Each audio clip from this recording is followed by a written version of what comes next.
यो राजनीतिक विषय। यसै गरी हामीले भनेका छौँ नेपाली जनताले अधिकार मागेर पाउँदैन, अधिकार खोसेर लिनुपर्छ। त्यसो हुँदाखेरि हामी भोलि पुस 11 देखि हामी देशको पूर्व र पश्चिमबाट हामी राष्ट्रिय मुक्ति मार्च सुरु गर्दैछौँ। राष्ट्रिय मुक्ति मार्च जनताको घर घरमा हामी पुग्छौँ। 70 लाख नेपाली जनताको घरमा हामी पुग्छौँ। हामी समग्र 77 जिल्लामा पुग्छौँ। त्यसै गरी हामी 753 स्थानीय तहमा पुग्छौँ।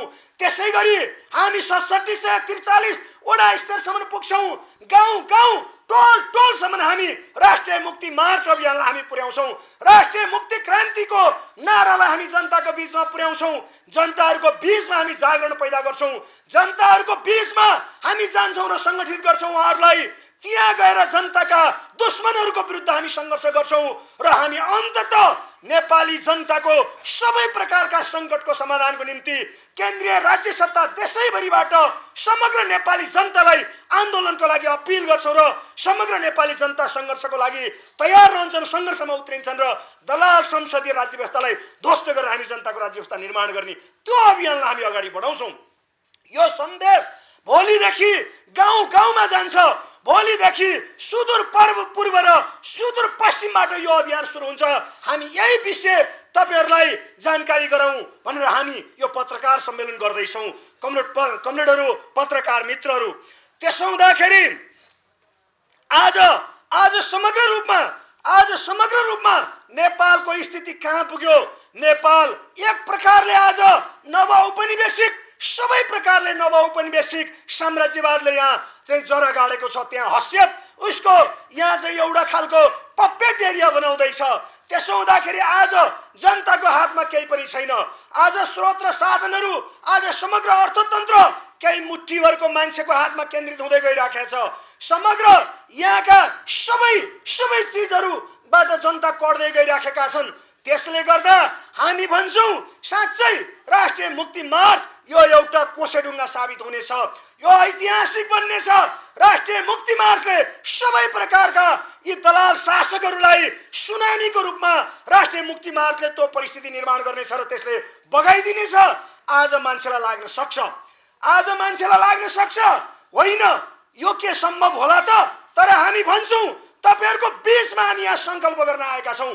तपाईहरुको बीचमा, पत्रकार मित्रहरूको बीचमा हामी दृढ संकल्प हामी गर्न यहाँ चाहन्छौँ। हामी त्यो संकल्पबद्ध हामी हुन आएका छौँ। हामी यो मुलुकमा जबसम्म यी सङ्कटहरूबाट मुलुकलाई मुक्त गर्दैनौँ, जबसम्म यी सङ्कटहरूबाट हामी जनतालाई मुक्त गर्दैनौँ, जबसम्म यी समग्र सङ्कटहरूबाट मुलुकलाई स्वाधीनतातिर हामी अगाडि लैजान सक्दैनौँ, जबसम्म सबै युवा युवतीहरूले स्वदेशमा आफ्नो भविष्य देख्न सक्दैन, जबसम्म गाँसबासका पास शिक्षा, स्वास्थ्य र रोजगारको ग्यारेन्टी हुँदैन, जबसम्म शिक्षा र स्वास्थ्यमा भएका सबै प्रकारका निजीकरण, व्यापारीकरण, दलालीकरण र माफियाकरणको अन्त्य हुँदैन, जबसम्म शिक्षा र स्वास्थ्य पूर्ण रूपमा राष्ट्रियकरण, निःशुल्क र सर्वसुलभ हुँदैन, तबसम्म हाम्रो पार्टी निरन्तर सङ्घर्षको कार्यक्रमलाई अगाडि बढाउँछ र राष्ट्रिय मुक्ति मार्चलाई अब हामी भोलिदेखि जनताको बीचमा यही मुद्दा लिएर हामी जान्छौँ।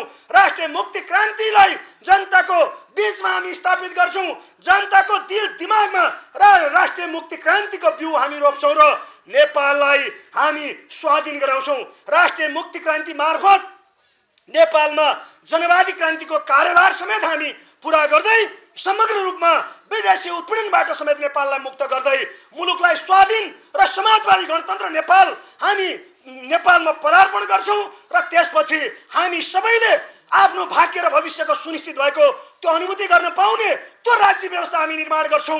नेपालमा भएका सबै प्रकारका स्रोत र साधनहरू, जल, जङ्गल, जमिन, जडीबुटी, जनशक्तिको सही ढङ्गले उपयोग गर्दै साँच्चै यो मुलुकलाई सुन्दर, स्वाधीन, समुन्नत मुलुकको रूपमा रूपान्तरण गर्ने त्यो अभियानलाई हामी उत्कर्षमा पुर्याउँछौँ। हामी सार्थक तुल्याउँछौँ र संसारको व्याख्या त होइन, संसारलाई बदल्ने जुन अठोट हो त्यो अठोट अनुरूप हामीले यो मुलुकलाई सबै सङ्कटको भुमरीबाट मुक्त गर्दै, सबै यो चक्रव्यूह, सङ्कटको चक्रव्यूहबाट मुक्त गर्दै मुलुकलाई नयाँ ठाउँमा हामी पुर्याउँछौँ र मुलुकलाई सुन्दर स्वाधीन मुलुकको रूपमा हामी स्थापित गर्छौँ। सगरमाथाको देश साँच्चै अब गरिबीको देश होइन, अभावको देश होइन, अशिक्षितहरूको देश होइन, यो देश स्वाभिमानीहरूको देश, देशभक्तहरूको देश, यो देश चाहिँ विकसित देश, सुन्दर स्वाधीन देश, विश्वमा एउटा साँच्चै त्यस्तो छाप छोड्न सक्ने सगरमाथाको देश भनेको यस्तो देश हो जहाँ सबै प्रकारका शोषण दमनहरूको अन्त्य भएको छ। ती शोषण दमन रहित समाज त्यस्तो राष्ट्र हामी बनाउने त्यो उद्घोषसहित हामी भोलिदेखि राष्ट्रिय मुक्ति मार्च अभियानमा जाँदैछौँ र यही कुरा हामी तपाईहरु समक्ष हामी सम्प्रेषण गर्ने उद्देश्य सहित हामी यहाँ आयौं र त्यसो हुँदाखेरि हामी भोलिदेखि समग्र जनताको घरमा अभियान सहित हामी पुग्नेछौँ। बाट मुलुकलाई हामी पार लगाउन सक्छौँ। हामी यो निष्कर्षमा पुगेका छौँ। त्यसै गरी अहिले समग्र रूपमा विकल्प के हुन सक्छ त? त्यो भनेको राष्ट्रिय मुक्ति क्रान्ति नै आजको विकल्प हुन सक्छ। यो राजनीतिक विषय यसै गरी हामीले भनेका छौँ नेपाली जनताले अधिकार मागेर पाउँदैन, अधिकार खोसेर लिनुपर्छ। त्यसो हुँदाखेरि हामी भोलि पुस 11 देखि हामी देशको पूर्व र पश्चिमबाट हामी राष्ट्रिय मुक्ति मार्च सुरु गर्दैछौँ। राष्ट्रिय मुक्ति मार्च जनताको घर घरमा हामी पुग्छौँ। 70 लाख नेपाली जनताको घरमा हामी पुग्छौँ। हामी समग्र 77 जिल्लामा पुग्छौँ। त्यसै गरी हामी 753 स्थानीय तहमा पुग्छौँ। त्यसै गरी हामी 6743 वडा स्तरसम्म पुग्छौँ। गाउँ गाउँ टोल टोलसम्म हामी राष्ट्रिय मुक्ति मार्च अभियानलाई हामी पुर्याउँछौँ। राष्ट्रिय मुक्ति क्रान्तिको नारालाई हामी जनताको बीचमा पुर्याउँछौँ। जनताहरूको बीचमा हामी जागरण पैदा गर्छौँ। जनताहरूको बीचमा हामी जान्छौँ र सङ्गठित गर्छौँ उहाँहरूलाई। त्यहाँ गएर जनताका दुश्मनहरूको विरुद्ध हामी सङ्घर्ष गर्छौँ र हामी अन्ततः नेपाली जनताको सबै प्रकारका सङ्कटको समाधानको निम्ति केन्द्रीय राज्य सत्ता देशैभरिबाट समग्र नेपाली जनतालाई आन्दोलनको लागि अपिल गर्छौँ र समग्र नेपाली जनता सङ्घर्षको लागि तयार रहन्छन्, सङ्घर्षमा उत्रिन्छन् र दलाल संसदीय राज्य व्यवस्थालाई ध्वस्त गरेर हामी जनताको राज्य व्यवस्था निर्माण गर्ने त्यो अभियानलाई हामी अगाडि बढाउँछौँ। यो सन्देश भोलिदेखि गाउँ गाउँमा जान्छ। भोलिदेखि सुदूर पूर्व र सुदूर पश्चिमबाट यो अभियान सुरु हुन्छ। हामी यही विषय तपाईहरुलाई जानकारी गराउँ भनेर हामी यो पत्रकार सम्मेलन गर्दैछौँ। कमरेडहरू, पत्रकार मित्रहरू, त्यसो हुँदाखेरि आज समग्र रूपमा नेपालको स्थिति कहाँ पुग्यो? नेपाल एक प्रकारले आज सबै प्रकारले नवौपनिवेशिक साम्राज्यवादले यहाँ चाहिँ जरा गाडेको छ। त्यहाँ हस्यप उसको यहाँ चाहिँ एउटा खालको पपेट एरिया बनाउँदैछ। त्यसो हुँदाखेरि आज जनताको हातमा केही पनि छैन। आज स्रोत र साधनहरू, आज समग्र अर्थतन्त्र केही मुठ्ठीभरको मान्छेको हातमा केन्द्रित हुँदै गइराखेको छ। समग्र यहाँका सबै चिजहरूबाट जनता कड्दै गइराखेका छन्। त्यसले गर्दा हामी भन्छौँ साँच्चै राष्ट्रिय मुक्ति मार्च यो एउटा कोसेढुङ्गा साबित हुनेछ। यो ऐतिहासिक बन्नेछ। राष्ट्रिय मुक्ति मार्चले सबै प्रकारका यी दलाल शासकहरूलाई सुनामीको रूपमा राष्ट्रिय मुक्ति मार्चले त्यो परिस्थिति निर्माण गर्नेछ र त्यसले बगाइदिनेछ। आज मान्छेलाई लाग्न सक्छ होइन यो के सम्भव होला त? तर हामी भन्छौँ तपाईहरुको बीचमा हामी यहाँ संकल्प गर्न आएका छौँ।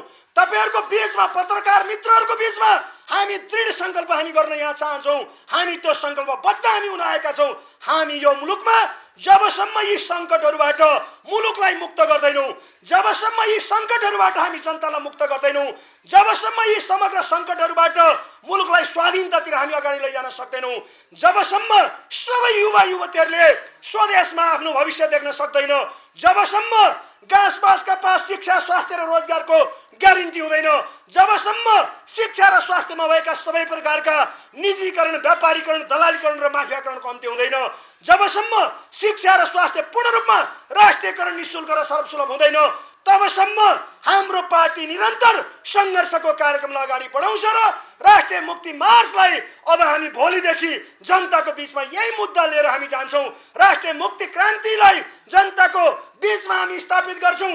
जनताको दिल दिमागमा राष्ट्रिय मुक्ति क्रान्तिको बिउ हामी रोप्छौँ र नेपाललाई हामी स्वाधीन गराउँछौँ। राष्ट्रिय मुक्ति क्रान्ति मार्फत नेपालमा जनवादी क्रान्तिको कार्यभार समेत हामी पुरा गर्दै समग्र रूपमा विदेशी उत्पीडनबाट समेत नेपाललाई मुक्त गर्दै मुलुकलाई स्वाधीन र समाजवादी गणतन्त्र नेपाल हामी नेपालमा पदार्पण गर्छौँ र त्यसपछि हामी सबैले आफ्नो भाग्य र भविष्यको सुनिश्चित भएको त्यो अनुभूति गर्न पाउने त्यो राज्य व्यवस्था हामी निर्माण गर्छौं। नेपालमा भएका सबै प्रकारका स्रोत र साधनहरू, जल, जंगल, जमिन, जडीबुटी, जनशक्तिको सही ढंगले उपयोग गर्दै साँच्चै यो मुलुकलाई सुन्दर, स्वाधीन, समुन्नत मुलुकको रूपमा रूपान्तरण गर्ने त्यो अभियानलाई हामी उत्कर्षमा पुर्याउँछौं, हामी सार्थक तुल्याउँछौं र संसारको व्याख्या त होइन, संसारलाई बदल्ने जुन अठोट हो त्यो अठोट अनुरूप हामीले यो मुलुकलाई सबै संकटको भुमरीबाट मुक्त गर्दै, सबै यो चक्रव्यूह संकटको चक्रव्यूहबाट मुक्त गर्दै मुलुकलाई नयाँ ठाउँमा हामी पुर्याउँछौं र मुलुकलाई सुन्दर, स्वाधीन मुलुकको रूपमा हामी स्थापित गर्छौं। सगरमाथाको देश साँच्चै अब गरिबीको देश होइन, अभावको देश होइन, अशिक्षितहरूको देश होइन, यो देश स्वाभिमानीहरूको देश, देशभक्तहरूको देश, यो देश चाहिँ विकसित देश, सुन्दर, स्वाधीन देश, विश्वमा एउटा साँच्चै त्यस्तो छाप छोड्न सक्ने सगरमाथाको देश भनेको यस्तो देश हो जहाँ सबै प्रकारका शोषण दमनहरूको अन्त्य भएको छ। ती शोषण दमन रहित समाज, त्यस्तो राष्ट्र हामी बनाउने त्यो उद्घोषसहित हामी भोलिदेखि राष्ट्रिय मुक्ति मार्च अभियानमा जाँदैछौँ र यही कुरा हामी तपाईहरु समक्ष हामी सम्प्रेषण गर्ने उद्देश्य सहित हामी यहाँ आयौं र त्यसो हुँदाखेरि हामी भोलिदेखि समग्र जनताको घरमा अभियान सहित हामी पुग्नेछौं। यति कुरा राख्दै म आफ्नो भनाइ यहाँ अन्त्य गर्छु। हस्त, अभिवादन।